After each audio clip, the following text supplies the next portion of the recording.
You know, this is why it's important to read books twice and watch TV shows twice and all that kind of stuff, because you pick up on some things sometimes the second time around that you really didn't think about the first time. And Ned Stark. Ned Stark. Ned Stark. I have a bone to pick with him right now that I didn't have the first time I read this book.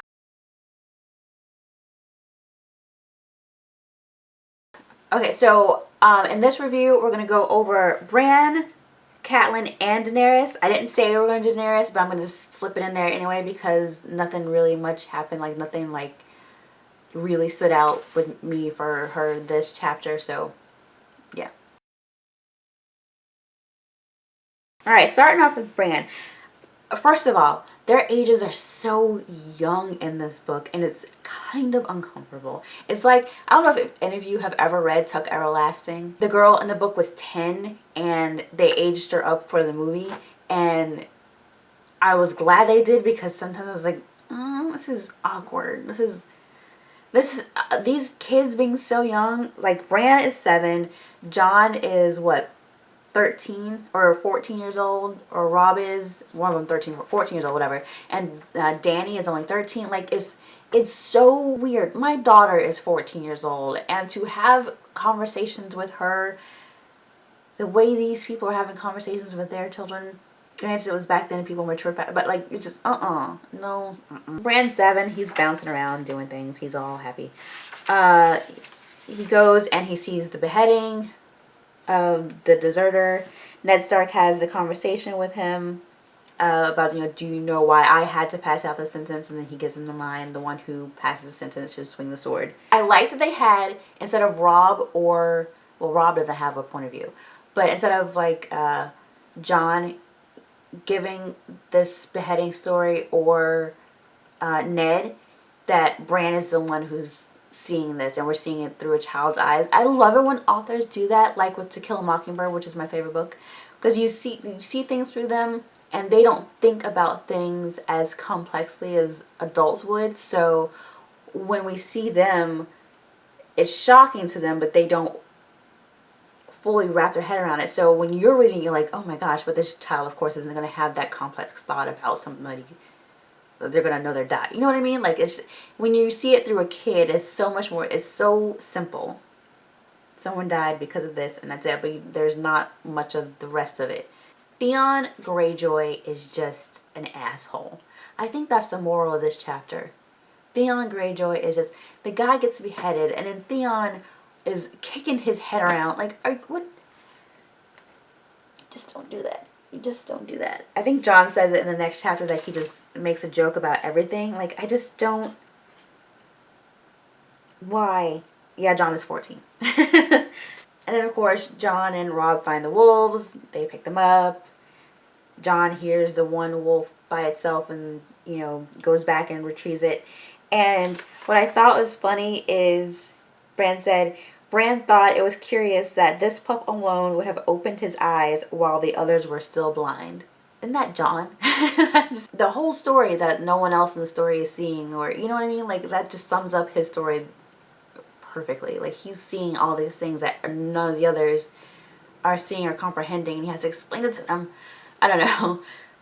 I thought that was a great way to summarize him. Like, he hit that one pup, the runt, the one that was discarded, is the one that's brave enough to go off by himself and is forced to see and figure his way out faster than the other ones are.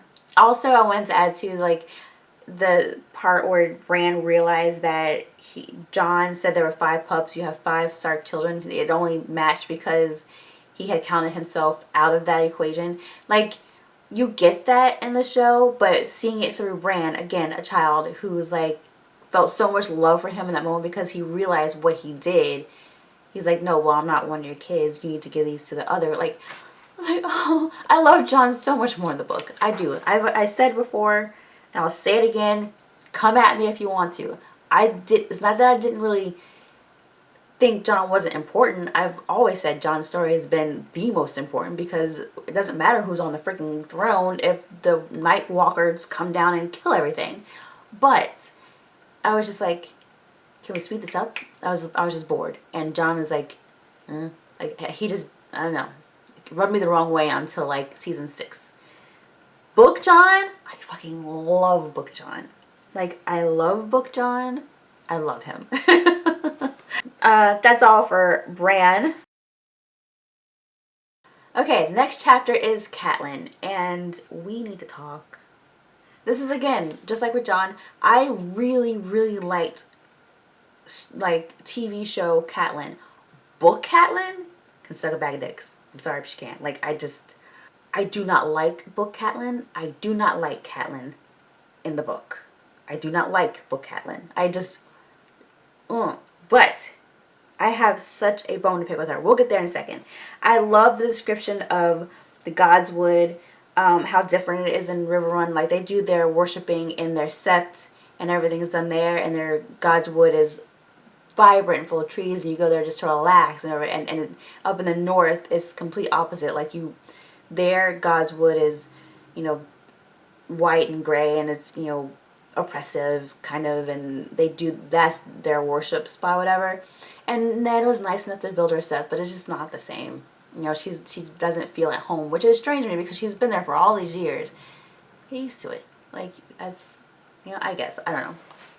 I can say that now, but if I were to move up to like South Dakota or something, I'd probably like, but I just want some seafood that isn't land because we're landlocked. Or like, I'd be like, you know, I'd complain about it too. It's too cold. It's not supposed to be this cold in winter. I can see that. But she's been there for years now. Like, get over it. I like the part where Ned was telling her about Bran watching the beheading. He said you would have been proud of him. And she says, I'm always proud of Bran. Like, she does love her children. Like, she loves her kids.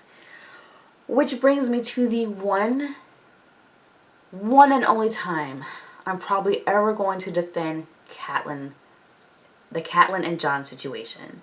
And don't hold your keyboard, okay? No keyboard courage right now. Just chill for a second while I say this. I hadn't really thought about, I thought about how she must have felt when Ned brought Jon home. No wife would ever want that to happen. That's bad enough in and of itself, right? I think we can all agree on that. Like, that's a bitch move. That's a bullshit bitch move, right? Like, Ned, like, what the fuck? And I'm married. I have a husband. If David were to bring home some baby, I'm like, what the fuck? What? But, and here's where I'm going to defend Catlyn. I didn't think about this until I read this chapter again. They said the name Jon, and I thought they were talking about Jon, this, you know, like Jon Snow for a minute, and then it was like no, and then they kept going, and I was like, okay, that's Jon, that's Lord Aaron. And then I thought about it. Lord Aaron, Ned was Lord Aaron's ward, just like Theon is his, right? Like, he grew up with him. That's pretty much his second father. What is his dad's real name anyway? Isn't it like Riddick or something like that? I can't remember. I know it has an R and a K in it. Like, you never even hear much about Ned Stark's father. All we hear about is Jon Arryn, right? And here they're talking about Jon Arryn. You can see that it really moves him that Jon Arryn is passed because he was like a father to him. You know, he's married to his Jon Arryn is married to his wife's sister. Like, he's family. Like, you know what I mean? So that is a strong bond they had. So Ned Stark goes off. I'm doing this from Catelyn's point of view. Goes off, gets someone pregnant, brings back a bastard baby who's a boy bastard baby, okay? A boy bastard baby, and names him Jon?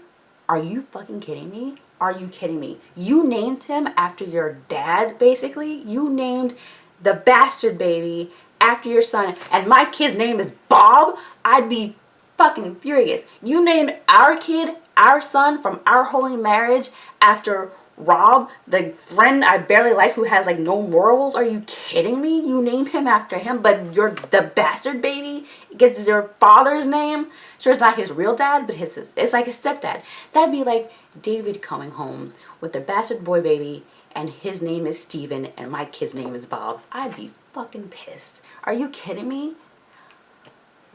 No wonder she felt threatened. She named that kid John. She gave him basically a family name, and their son's name is Rob after this asshole. Really? I would feel threatened too. All this whole time, like, you know, okay, she has to get over it. Granted, she still has to get over it, but that would hurt. I never put together that he gave him John's name. He didn't even give him, like, his father's name. Like, none of their kids are named after their father. None of their kids are named after Ned Stark's father. None of them. But then Jon Arryn, who he loved, who he grew up with Robert, like, you name the bastard after your father, your adoptive father, your replacement father, the stepfather, whatever kind of father, it doesn't matter. That's a father figure. So, of course, she would feel threatened and insecure that if something were to happen, he would leave everything to Jon. Because all it would take would be for him to write the king, like, hey, I want to make my illegitimate son, I want to make him a Stark. Robert wouldn't say no to that. He'd be like, yeah, okay, do it. And everything would go to him. I'm calling bullshit on Ned for that. That's a punk-ass move. And number two, if he had handled it like he should have and reassured Catlyn the whole time that whatever happens, Rob will be the key, Lord Stark. No matter what, Rob will be Lord Stark. He probably could have saved a bunch of this trouble. If he had named him anything other than after one of his two dads, probably anything like this would have gone better. If he had named him anything other than, was it Rickett, I keep saying Riddick, Rickard, whatever, or John, she may not have felt as threatened by that move if he had named him like Jared. I don't know. You know what I mean. And my son's name is Rob after, oh my gosh. Like, what, David?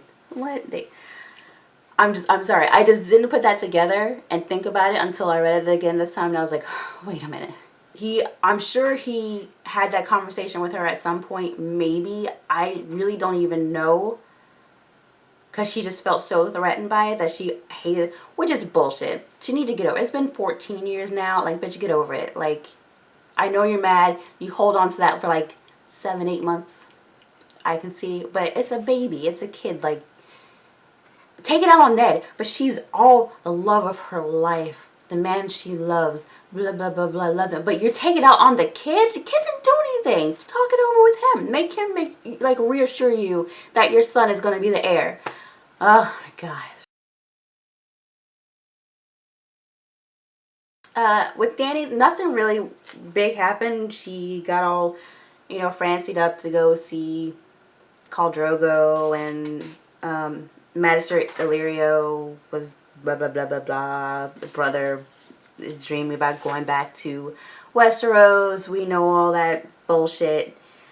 What I think is really interesting about this is that you really see, you get it from, I thought you could get it pretty well from the show, how much she just doesn't want any of this. Like, she doesn't want to be married. She's not dreaming of taking things over. Like, she wants to go back to the house with the red door, which is so pretty, with the lemon tree outside of her window. Like, she just wants to have a home and be safe, and that's it. And her brother is forcing all this stuff on her. For her to have to marry, it's so uncomfortable, her having to marry Khal Drogo. She's fucking 13 years old. I think the moral of this chapter is that Viserys is an asshole. He's an insecure little swine. I love the part where they're pulling up to where the meeting's gonna take place, and the guy like looks in the carriage or whatever, and like Viserys is like holding his sword. He's like, his hand is clenched around his sword. It's so funny. He's just so laughable. Reading this, I love the casting that they did for this character even more, because I felt like he really portrayed him very, very well. And when Illyrio was saying they say secret toast to him, and like you can tell he's just blowing smoke up your ass and like trying to get on your good side just in case. But because Illyrio was just totally using them as a bargaining chip, like, you know, to get in everybody's good graces. Like, and oh, and you know what I thought too?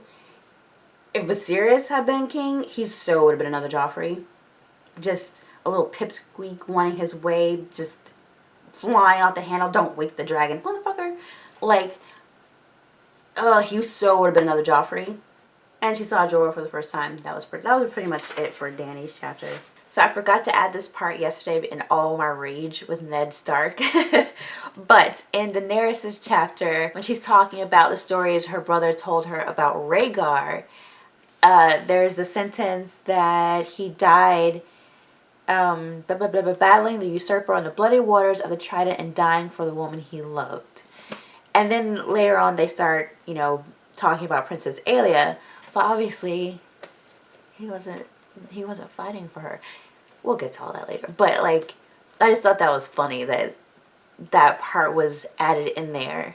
And then the next chapter we're going to go to Ned and they're going to start talking about the rebellion and everything and Robert going to war. Like, that whole thing. But he dropped that one line in there, battling for the woman he loved, and they throw you off with Princess Aelia. But that's not...